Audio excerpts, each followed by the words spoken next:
चलो भाई लोग, तो आज के इस वीडियो में हम लोग स्टार्ट करते हैं मोल कॉन्सेप्ट का अपना अगला लेक्चर। लास्ट लेक्चर में हम लोगों ने नंबर ऑफ मोल्स के लिए कैलकुलेशंस देखे थे।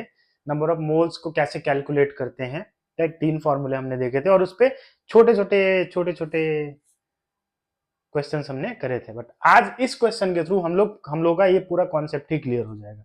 ये एक ऐसा लंबा सा क्वेश्चन है जिसके थ्रू हम लोग number of moles find out करना, number of atoms, molecules, electrons, protons, neutrons, number of ions वगैरह वगैरह सब कुछ निपटा देंगे। ठीक है, चलो भाई, तो समय ज्यादा वेस्ट नहीं करते हैं और सीधा सीधा कार्य को प्रगति पे बढ़ाते हैं। ठीक है बच्चों, आओ स्टार्ट करते हैं।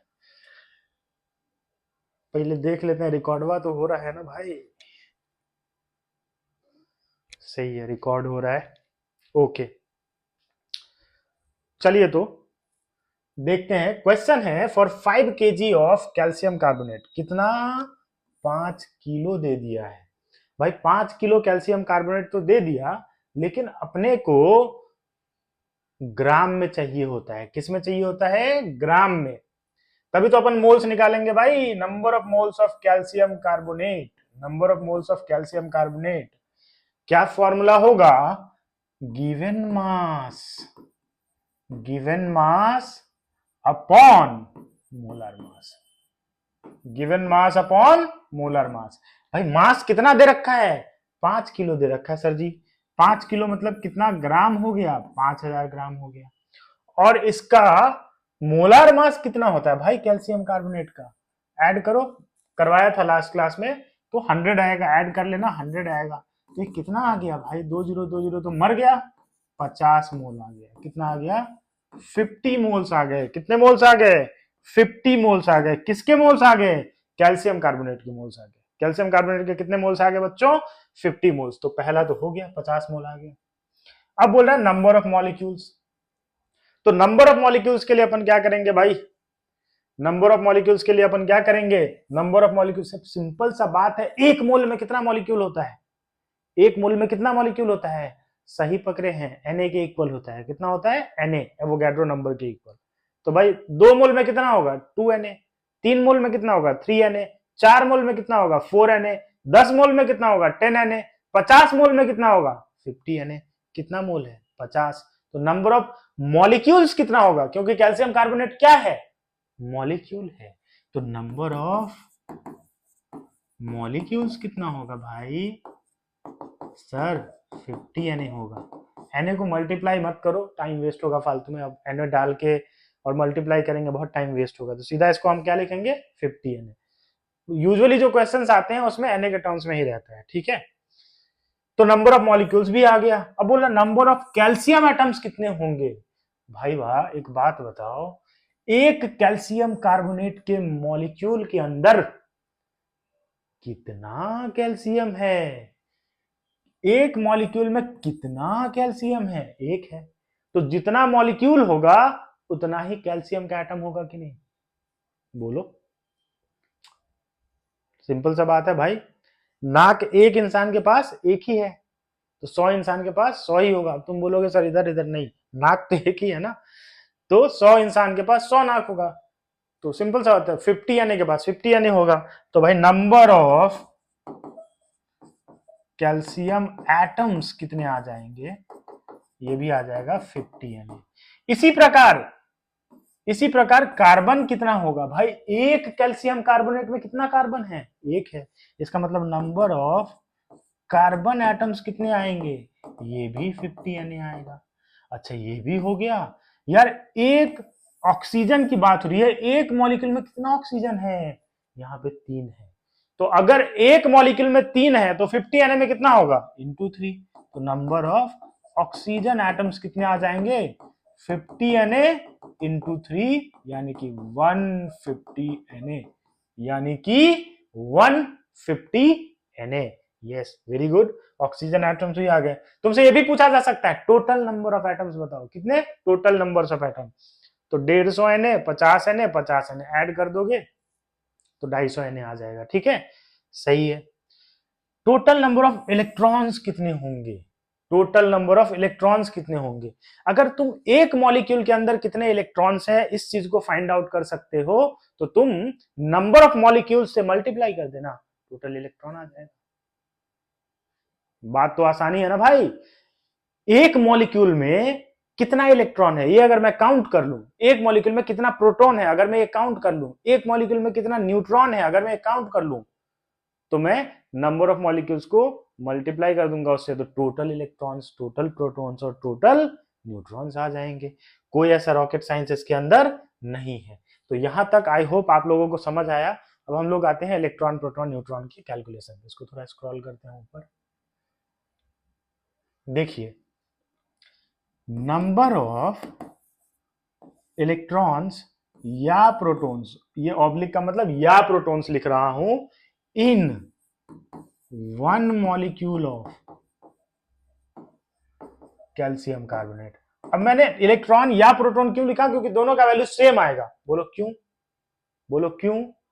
क्योंकि न्यूट्रल है भाई कैल्शियम कार्बोनेट पे। कोई चार्ज है क्या, कोई चार्ज है क्या कैल्शियम कार्बोनेट पे? कोई चार्ज नहीं है, न्यूट्रल है। न्यूट्रल है तो भाई साहब जितना इलेक्ट्रॉन होगा उतना ही प्रोटॉन होगा, प्रोटॉन होगा, प्रोटॉन होगा। अब तुमको पता है कि कैल्शियम का एटॉमिक नंबर कितना है? अच्छा सर 20 है, इसका मतलब प्रोटॉन भी 20 होगा। वेरी गुड, 20 ही होगा। सर कार्बन का एटॉमिक नंबर कितना है? 6 है, मतलब 6 प्रोटॉन होगा। ऑक्सीजन का कितना है? 8 है।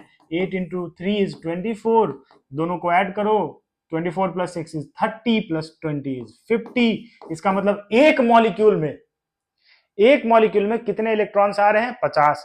प्रोटॉन्स भी कितने आ रहे हैं? 50।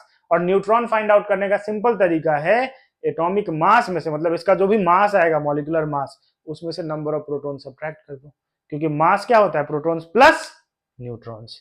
तो भाई साहब number of neutrons in one molecule of calcium carbonate, ये कितना हो जाएगा भाई साहब? तो ये आ जाएगा, इसका मास कितना आया था? 100, उसमें से 50 प्रोटॉन घटा दो तो कितना आ गया? 50। तो भाई एक मॉलिक्यूल के अंदर इलेक्ट्रॉन भी 50 आ रहा है, प्रोटॉन भी 50 आ रहा है, न्यूट्रॉन भी 50 आ रहा है, तीनों का संख्या 50 50 50 आ रहा है। इसलिए हम लोग टोटल नंबर ऑफ इलेक्ट्रॉन या प्रोटॉन या न्यूट्रॉन, ये सबका सम नहीं बता रहा हूं मैं, इलेक्ट्रॉन या प्रोटॉन या न्यूट्रॉन, इस केस में तीनों सेम आ रहा है तो मैं एक ही साथ लिख देता हूं, क्यों टाइम वेस्ट करना। तो total number of electron, proton या न्यूट्रॉन, ये तीनों का संख्या सेम आएगा। और कितना आएगा? एक में है 50, एक में है 50, और तुम्हारे पास मॉलिक्यूल कितना था भाई? 50 Na। तो 50 इंटू 50 Na, यानी कि ये आ जाएगा 2500 Na। इतना इलेक्ट्रॉन होगा, इतना ही प्रोटॉन होगा, इतना ही न्यूट्रॉन होगा। तीनों संयोग से तीनों का वैल्यू सेम आ रहा है। ठीक है भाई, बढ़िया है। ऐसे ही तुम अपने मन में, मैं एक क्वेश्चन देता हूं, तुम उसको करना। तुम्हारे पास 196 ग्राम ऑफ H2SO4 है, सब चीज कैलकुलेट करना उसके लिए भी। For 196 gram of H2SO4, okay, calculate everything, जितना चीज इसके अंदर है सब। अब उसमें H2SO4 में नंबर ऑफ कैल्शियम आइटम मत निकालने चला जाना। H2SO4 में हाइड्रोजन का आइटम निकालोगे, सल्फर का निकालोगे और ऑक्सीजन का निकालोगे, फिर लास्ट में इलेक्ट्रॉन, प्रोटॉन, न्यूट्रॉन सब निकालना। उसमें तुम पाओगे कि न्यूट्रॉन और प्रोटॉन दोनों आपस में बराबर नहीं आएंगे। ठीक है, करके देखना। ठीक है, ओके, आगे चलते हैं इसी बात पे। इसको ऊपर करता हूं। अगर मान लो कहीं पे ऐसा लिखा रहे 5 ग्राम एटम, ऐसा लिखा रहे 5 ग्राम एटम ऑफ कैल्शियम, ऐसा लिखा है, इसका मतलब है 5 मोल कैल्शियम है। ग्राम एटम, ग्राम मॉलिक्यूल, ग्राम आयन, ऐसा अगर लिखा रहे तो क्या इंडिकेट करता है? मोल्स को इंडिकेट करता है, वो मास नहीं होगा। मैं बोलूं 10 ग्राम मॉलिक्यूल ऑफ H2O, इसका मतलब 10 मोल पानी का है। बट अगर मैं बोलूं 10 gram of H2O molecule, 10 gram of H2O molecule, तो वो मास बताएगा। But gram atom, gram molecule, gram ion, ये किसको रिप्रेजेंट करता है? मोल्स को रिप्रेजेंट करता है।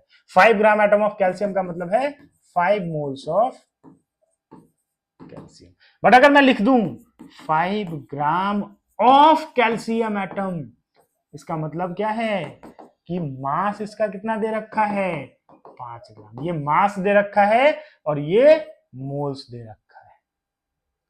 तो ग्राम एटम, ग्राम मॉलिक्यूल, ग्राम आयन ऐसा अगर रहे तो आप क्या समझेंगे, वो क्या है, मोल्स है। ठीक है, ओके ओके। अगर मान लिया जाए बच्चों, अगर मान लिया जाए कि तुम्हारे पास एक क्वेश्चन फेंका गया है, क्या क्वेश्चन है, find out total charge on 3 gram ion of Al3+। 3 gram ion mass है या मोल है, मास है या मोल है, मास है या मोल है, मोल है। ग्राम आयन है, ग्राम ऑफ आयन नहीं है, 3 ग्राम आयन है, मतलब मोल्स ऑफ Al3+ कितना है बेटा, मोल्स ऑफ Al3+ कितना है, 3 है। मोल्स ऑफ Al3+ कितना है, 3 है। एक मोल में कितना एल्युमिनियम का आयन होगा, एक मोल में कितना एल्युमिनियम का आयन होगा, Na, तो 3 मोल में कितना होगा, 3Na। तो नंबर ऑफ Al3+ आयंस कितने आएंगे भाई लोग, नंबर ऑफ Al3+ आयन कितने आएंगे, 3Na। अब अगर मैं एक पे चार्ज कैलकुलेट कर लेता हूं और उसको इससे मल्टीप्लाई कर दूं तो टोटल चार्ज आ जाएगा कि नहीं। एक Al3+ पे कितना चार्ज है, 99% जनता सोच रही होगी +3।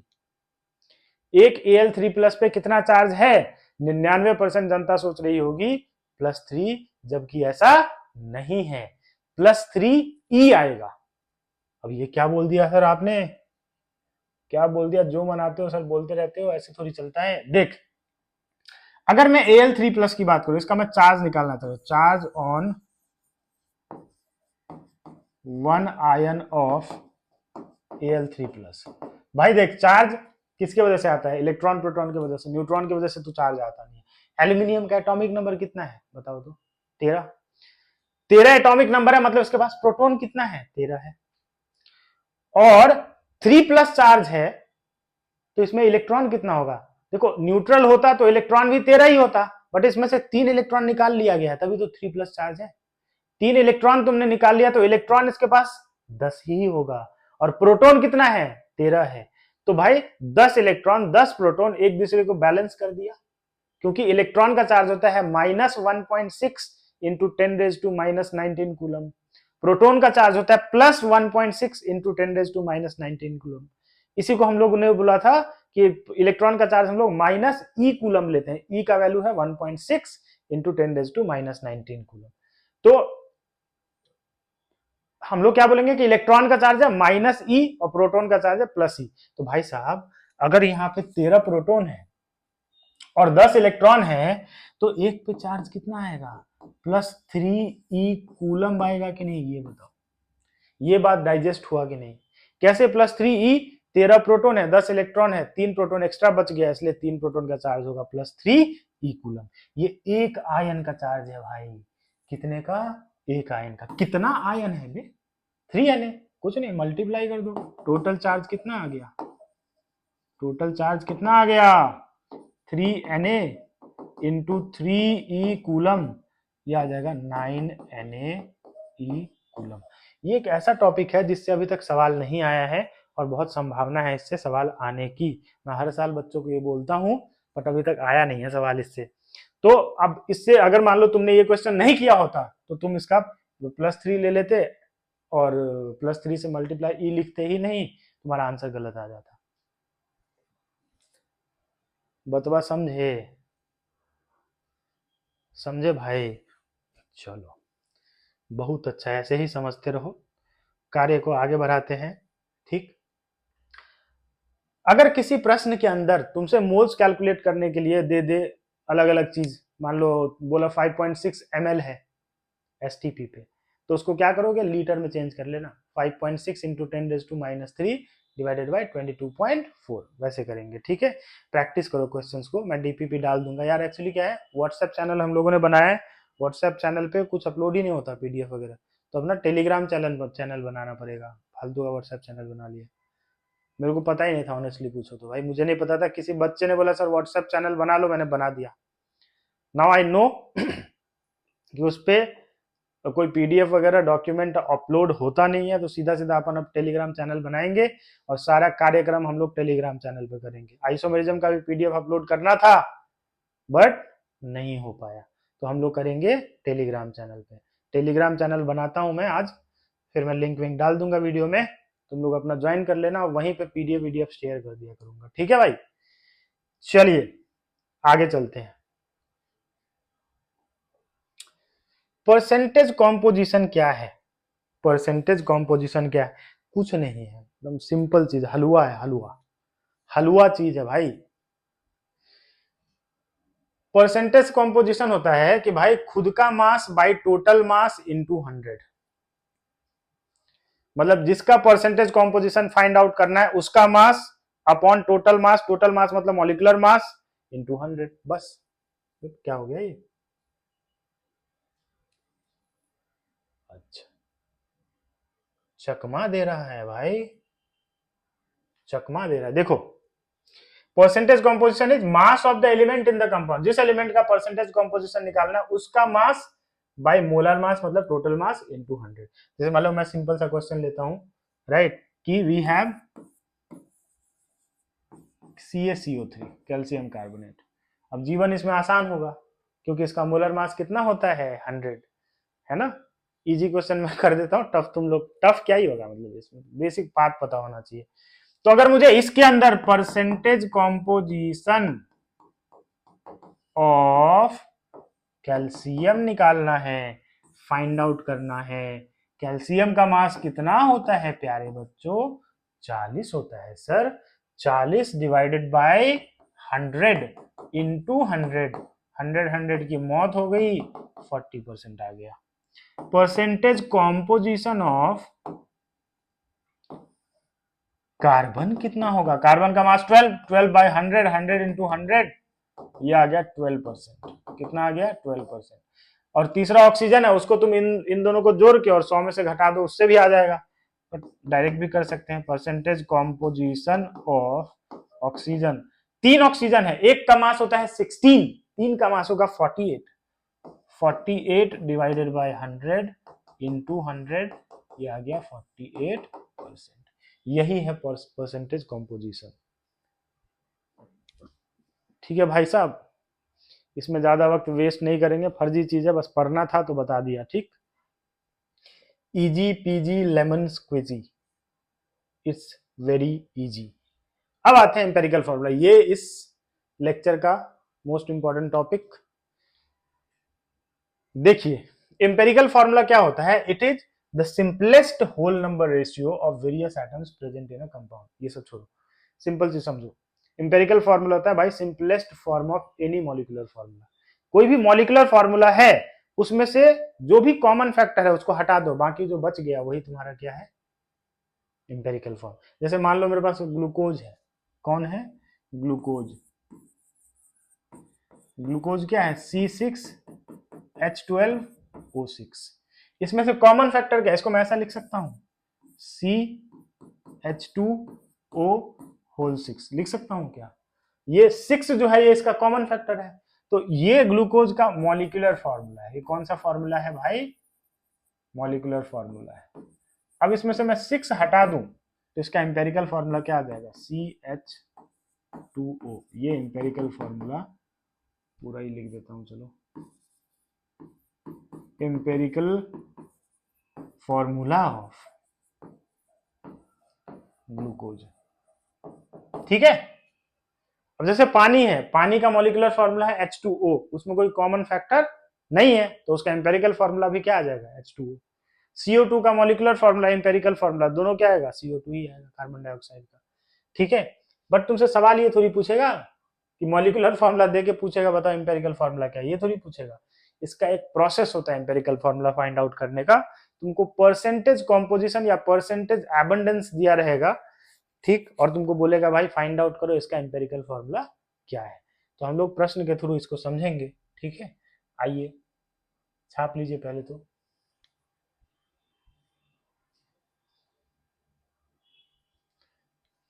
बिना देर किए हम लोग प्रश्न की ओर बढ़ते हैं। आपके सामने ये प्रश्न है अ कंपाउंड कंटेन्स 88.88888, ये रेकरिंग है और मैंने 3 8 पे रोक दिया है, percent of oxygen and 11.111% of hydrogen, find empirical formula. देखो इसका तरीका क्या होता है, इसका ना टेबल बनाने आना चाहिए तुमको, टेबल बनाना और टेबल फॉर्म करने के बाद हम लोग यूं यूं यूं 3 बार ऐसे बजाओगे, तुम्हारा काम तमाम हो जाएगा। कौन कौन है, यहाँ पे हम लोग लिखेंगे एलिमेंट, यहाँ क्या लिखेंगे एलिमेंट, यहाँ हम लोग लिखेंगे परसेंटेज जो भी दे रखा होगा कॉम्पोजिशन, यहाँ हम लोग लिखेंगे मास, यहाँ हम लोग लिखेंगे मोल्स और यहाँ लिखेंगे सिंपलेस्ट रेशियो, सिंपलेस्ट रेशियो। भाई इसमें कितने एलिमेंट्स हैं, इसमें 2 एलिमेंट है, कौन कौन है, ऑक्सीजन और दूसरा कौन है हाइड्रोजन, एक ऑक्सीजन है एक हाइड्रोजन है। भाई परसेंटेज कॉम्पोजिशन कितना दे रखा है 88.888% और 11.111%। भाई सुन, जो परसेंटेज कॉम्पोजिशन रहेगा वही तुम उतना ही मास ले लिया करो ग्राम में, क्यों, क्योंकि हम लोग अज्यूम करके चलते हैं कि सैंपल का मास कितना है 100 ग्राम, सैंपल का मास हम लोग कितना अज्यूम करके चलते हैं 100 ग्राम, और परसेंटेज भी कितने का है, कितने पे रहता है 100 पे, इसलिए जो परसेंटेज रहेगा वही तुम्हारा मास हो जाएगा ग्राम में। तो इस प्रकार अगर देखा जाए तो इसका मास है 88.888 ग्राम और इसका है 11.111 ग्राम, ये इसका मास हो गया। अगर तुमको मास पता है तो तुम नंबर ऑफ मोल्स कैसे फाइंड आउट करोगे, सर ये भी कोई पूछने वाली बात है, मास को मोलर मास से डिवाइड कर दूंगा, 88.88 डिवाइडेड बाय 16, ऑक्सीजन का मोलर मास इज 16, इसको डिवाइड करो 16 5 जा 80, 5.55 ऐसा चलेगा, चलेगा क्या, बिल्कुल चलेगा। और ये है 11.111 डिवाइडेड बाय 1, हाइड्रोजन का एटॉमिक मास कितना है 1, ये तो इतना ही आ जाएगा 11.111। अब समझो आगे सिंपलेस्ट रेशियो फाइंड आउट करने के लिए क्या है कि ये मोल्स वाला जो कॉलम है इसमें जो सबसे छोटा वैल्यू होगा, मोल्स वाले कॉलम में जो सबसे छोटा वैल्यू होगा उससे सबको डिवाइड कर देना है, सबके मोल्स को डिवाइड कर देना है, जो रेशियो आएगा वही सिंपलेस्ट रेशियो होता है। क्या बोला मैंने, इस कॉलम में जो सबसे छोटा वैल्यू होगा उससे सब में डिवाइड कर देना है, तो जो इंटीजर का वैल्यू आएगा वही सिंपलेस्ट रेशियो होगा, उसी से एम्पिरिकल फॉर्मूला आएगा। तो सब इन दोनों में छोटा कौन है 5.55, तो क्या करेंगे 5.55 डिवाइडेड बाय 5.55, ये आ जाएगा 1, 11.11 डिवाइडेड बाय 5.55, इसको कैंसिल करो ये आ जाएगा 2। तो भाई कितना हाइड्रोजन आया 2, कितना ऑक्सीजन आया 1, एम्पिरिकल फॉर्मूला कितना क्या आ गया,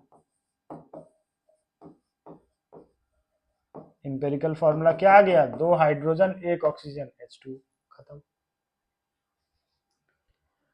खत्म।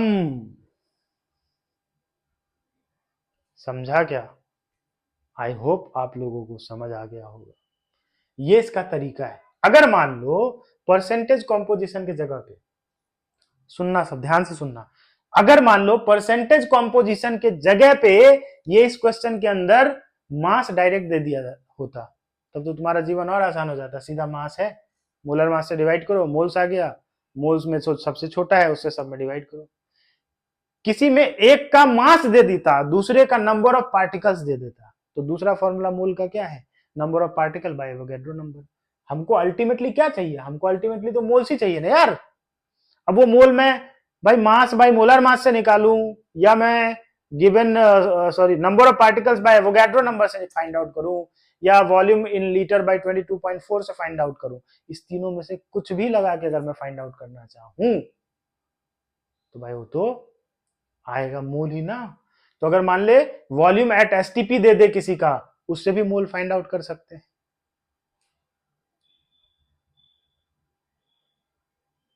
ठीक है, हाँ अगर मान ले वॉल्यूम एट एसटीपी दे दिया किसी का, उससे भी मोल फाइंड आउट कर सकते हैं। अगर मान ले नंबर ऑफ पार्टिकल्स दे दिया तो भी अपन एवोगैड्रो नंबर से डिवाइड करके फाइंड आउट कर सकते हैं। तो इसमें घबराने वाली बात नहीं है, अच्छी बात है कि moles at the end of the day you have to keep in mind, at the end of the day we have to find out the number of moles. Once we have number of moles, the smallest value among them will be dividing each value by the smallest value among them.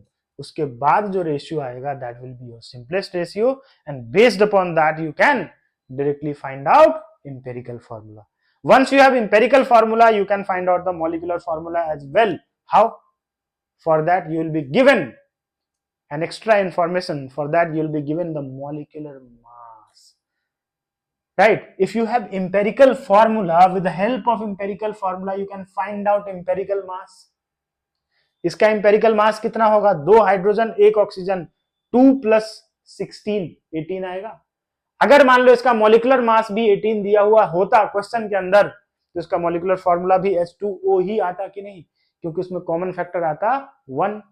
Common factor का simple formula बता रहा हूं, I hope तुमने इसको लिख लिया होगा. Common factor का एक सिंपल फॉर्मूला बता रहा हूं भाई लोग. कॉमन फैक्टर होता है मॉलिक्यूलर मास बाय एम्पिरिकल मास. मॉलिक्यूलर मास बाय एम्पिरिकल मास. मॉलिक्यूलर मास तुमको क्वेश्चन में दे रखा होगा, एम्पिरिकल फॉर्मूला तुमने फाइंड आउट कर लिया, तो इसको ऐड करके एम्पिरिकल मास ले आओगे, दोनों को डिवाइड करोगे, कॉमन फैक्टर आ जाएगा. कॉमन फैक्टर को n से दिखाते हैं. कॉमन फैक्टर आ गया तो मॉलिक्यूलर फॉर्मूला क्या आ जाएगा? ये आ जाएगा एम्पिरिकल फॉर्मूला का whole n. As simple as that. समझा बात? देख, एम्पिरिकल फॉर्मूला हमने निकाला. अब मान ले इसके अंदर क्वेश्चन में दिया होता मॉलिक्यूलर मास.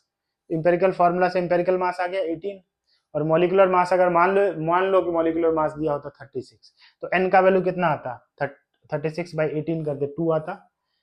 तो एम्पिरिकल फॉर्मूला H2O है, तो H2O का होल 2 मतलब H4O2 आ जाता है उसका मॉलिक्यूलर फॉर्मूला. मैं एक एग्जांपल बता रहा हूं, समझ रहे हैं ना बात? ये तरीका है फाइंड आउट करने. अगला जो क्वेश्चन अपन करेंगे उसके अंदर इसका यूज होगा जो अभी मैंने बताया है.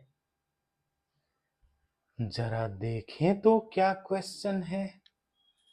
क्वेश्चन है सिंपल. ये मैंने एक सिंपल सा क्वेश्चन लिया, एनसीईआरटी का क्वेश्चन है. ठीक है, सब कुछ जो चीज जहां पे अच्छा है उसके कंटेंट को उठा के अपने को काम करना है. कुछ चीजें एनसीईआरटी में बहुत अच्छी है, एनसीईआरटी का भी करेंगे. जो मुझे जैसा लगता है कि अब जैसे ये कॉन्सेप्ट है एम्पिरिकल फॉर्मूला, इसमें कोई रॉकेट साइंस नहीं है, तो इसके लिए ऐसा नहीं कि बहुत डिफिकल्ट क्वेश्चन उठा के और तुमको मैं तुम्हारे सामने पेश कर दूं तो बोला जाएगा अरे भाई हाई लेवल का मास्टर है, एकदम हाई लेवल चीज पढ़ाता है. ये सब ऑब्जेक्टिव ही नहीं है. अपना ऑब्जेक्टिव है कि भाई मैं लो लेवल टीचर ही रहूं, बट तुमको हर एक चीज समझ में आ जाए. जो बच्चे अभी अपना टाइम इन्वेस्ट करके देख रहे हैं वीडियो को, उनको चीजें समझ आनी चाहिए. तुम तो किसी होप के साथ आते हो ना यार, होप लेके आते हो कि इस क्लास में जाऊंगा, आज बहुत कुछ सीखूंगा, आज तो कुछ ना कुछ अच्छा होगा, मजा आने वाला है, ये सब एक्साइटमेंट होगा. और मान लो मैं तुमको ऐसा एकदम बाउंसर क्वेश्चन लाके पटक दूं, तुमको समझ ही नहीं आए, फालतू का तुम्हारा टाइम बर्बाद हो जाएगा, है कि नहीं? तो मेरा इंटेंशन वो नहीं है. मेरा इंटेंशन है everybody should understand each and every concept that I am teaching right here. ठीक है, ओके. आज ज्यादा अंग्रेजी बोल रहे हैं हमको लग रहा है यार. नहीं, आज अंग्रेजी मेरे से ज्यादा निकल रहा है, मैं कंट्रोल करूंगा इसको. ठीक है, ओके भाई. A compound contains 4.07. अच्छा, अप्रोक्सीमेशन जरूर करना. अप्रोक्सीमेशन कहाँ पे? जहां पे सिंपलेस्ट रेशियो फाइंड आउट करते हो वहां पे, क्योंकि अल्टीमेटली अपने को इंटीजर चाहिए होता है, फ्रैक्शन में मत रखना.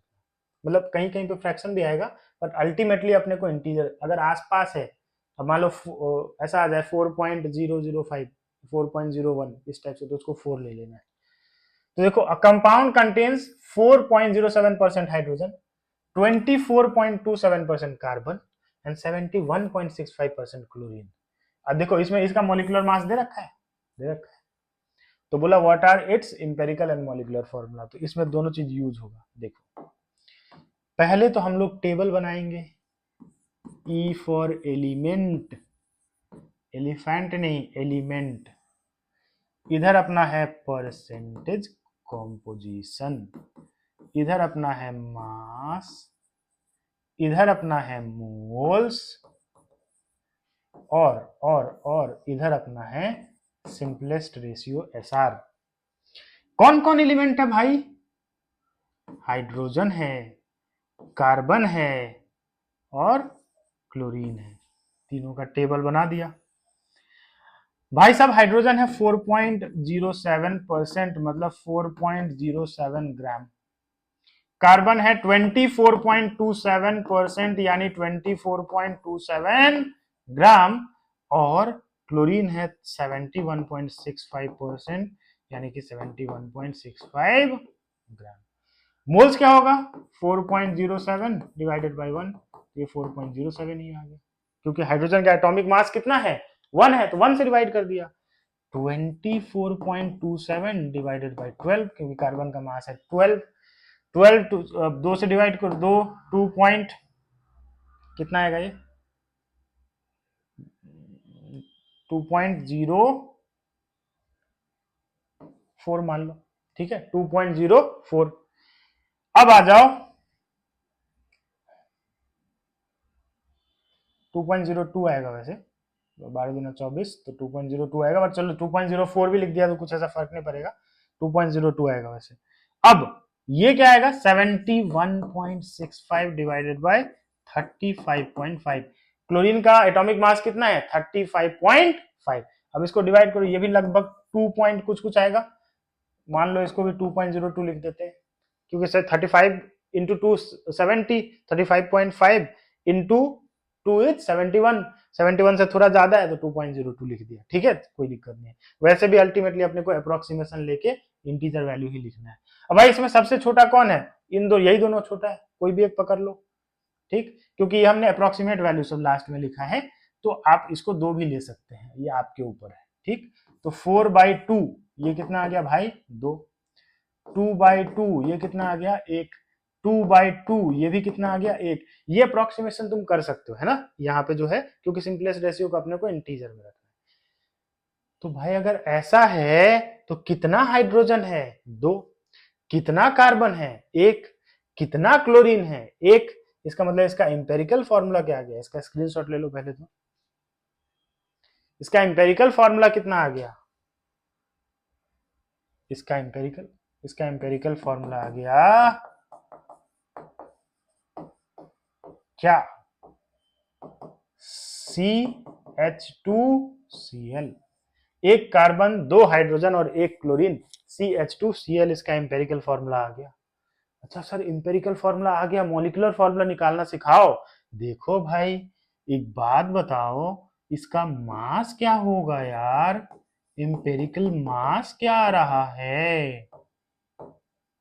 जोड़ लेते हैं, 12 + 2 + 35.5, 12 2 14 और 49.5 आ रहा है सर। कितना आ रहा है? 49.5। और ये कितना दे रखा है? 98.96। इसको लगभग 99 ले लेंगे क्या? तो भाई कॉमन फैक्टर क्या था? मॉलिक्यूलर मास, जो कि 99 दे रखा है, 98.96 दे रखा है, उसको हमने 99 ले लिया। तो common factor molecular mass by empirical mass कितना है बे? 49.5। अरे सर ये तो 2 से कैंसिल आउट हो गया यार। सर इसका मतलब ये तो इंपेरिकल फॉर्मूला से, सॉरी, कॉमन फैक्टर तो 2 आ गया, तो मॉलिक्यूलर फॉर्मूला क्या आ जाएगा बच्चों? मॉलिक्यूलर फॉर्मूला क्या आ गया भाई? CH2Cl का होल 2 आ जाएगा, यानी कि C2H4Cl2 आ जाएगा, C2H4Cl2 आ जाएगा। So this is how you calculate the empirical formula, molecular formula, right, with the help of this table। तो तुमको ये टेबल फॉर्म करना आना चाहिए। अगर तुम टेबल फॉर्म कर लेते हो, टेबल बना लेते हो, तो आगे की कहानी बहुत ही आसान हो जाती है भाई, ठीक है। तो अब तुम इस पे क्वेश्चंस लगाना यार, अपना जो भी तुम्हारा, अब या तो तुम नीरज कुमार कर लो या एन अवस्थी कर लो, कोई भी बुक एक पकड़ लो और उसको अपना सॉल्व करते रहो, ठीक है। नीरज कुमार या एन अवस्थी में से कोई भी एक पकड़ लो और सॉल्व करते रहो, ठीक। या तो तुम्हारा अगर मॉड्यूल है तो मॉड्यूल करो, बट अगर मॉड्यूल नहीं है तो तुम नीरज कुमार या एन अवस्थी दोनों में से कुछ भी सॉल्व कर सकते हो। मेरा सजेशन मानोगे तो मैं तुमको नीरज कुमार बोलूंगा करने के लिए, राइट, उसमें एरर कम है, ठीक है। ओके, ज्यादा समय वेस्ट नहीं करेंगे। आई होप तुम लोग सब चीजों को फॉलो कर रहे हो, वीडियो अच्छे से देख रहे हो, क्वेश्चन समझ रहे हो। अगर कोई भी प्रॉब्लम रहे प्लीज कमेंट करना, right, I will try to improve that and, अंग्रेजी नहीं हिंदी, हाँ, मैं उसको ठीक कर दूंगा, ठीक है। और जरूर सब्सक्राइब करो भाई, अगर नहीं किया तो सब्सक्राइब करो, दोस्तों को फॉरवर्ड करो। कमिटमेंट है कि अब मैंने स्टार्ट कर दिया है तो पूरा पूरा केमिस्ट्री डाल दूंगा यूट्यूब पे, घबराओ नहीं, एक एक चीज मैं यूट्यूब पे डाल दूंगा, पूरा केमिस्ट्री डाल दूंगा।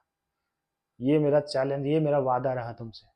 मैं कोशिश करूंगा कि डेली एक वीडियो आए, राइट, बहुत rarest of the rare case में ही नहीं आएगा, नहीं तो डेली एक वीडियो तो मैं डालूंगा ही डालूंगा, नो मैटर व्हाट, कोशिश मैं करूंगा कि डेली एक वीडियो जाए, ठीक है। और तुम्हारा पूरा केमिस्ट्री इस चैनल पे, पूरा जेई नीट का केमिस्ट्री पढ़ाऊंगा मैं, पूरा दे दूंगा एकदम कंटेंट, टॉप क्लास का कंटेंट तुमको मिल जाएगा, कहीं भटकने की जरूरत नहीं है तुमको, ठीक है। चलिए टाटा बाय बाय, शब्बा खैर, मिलते हैं अगले क्लास में। तब तक के लिए तुम लोग क्या करोगे, तब तक के लिए तुम लोग ऐश करो।